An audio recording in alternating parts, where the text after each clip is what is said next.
May 9th here in Southern Ontario. Robert, if you're watching this, call home. Your dad's worried about you, man. You're missing in action. He called me this morning.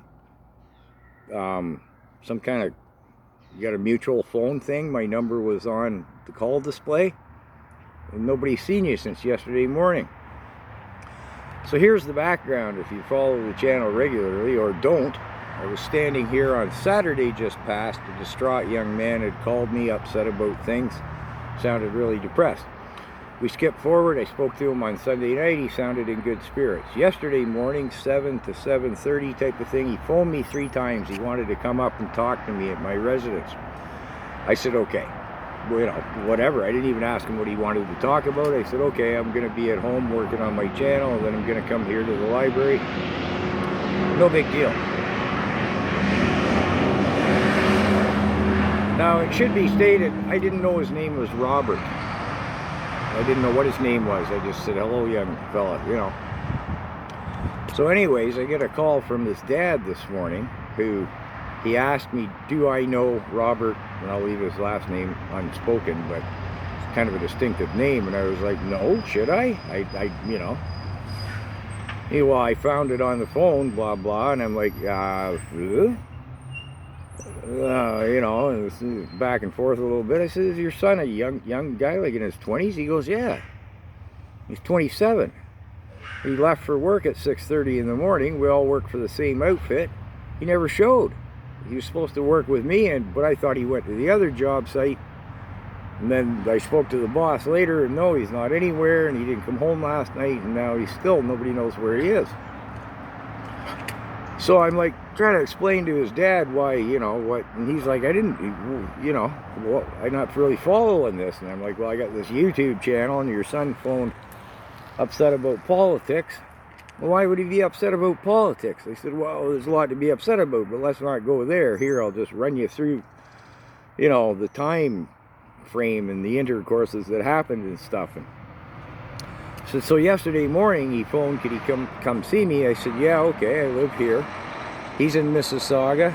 Depends where he lives in Mississauga, half an hour or an hour from here. I said, take the 401 west.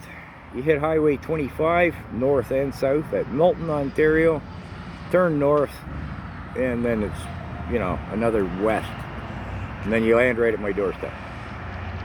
I said, don't Google map it, because for some reason that address on highway number 7 ends up out in the middle of nowhere, out towards Peterborough. I reviewed the directions. He seems like he doesn't travel around a lot, you know. Okay, he's got his norths and souths, but, you know. So, well, it's really straightforward. So about the time I'm at home wondering where, you know, he should have shown up by now, he phones me, he's in Cambridge. He's gone way west, like an hour west of Milton. And I'm like, well, rather than save you 10 miles trying to explain other directions to you, go back to Milton, go north. He's like, yeah, okay, north and 7 highway west. And I'm like, yeah, okay. Never heard from him. I thought, well, maybe he ran out of time, maybe he got aggravated, maybe he's embarrassed, I don't know. I kind of just sort of put it out of mind. Then I get a call from his dad this morning. So I made the video in case you were watching, Robert. Call your dad, and just to explain it to everybody else, because you're probably going to be wondering what the hell I'm rambling about.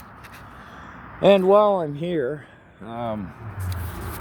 last time I filmed the video standing here, somebody had asked about what was in the background. I don't know what you're referring to, so I'll just take a quick trip here.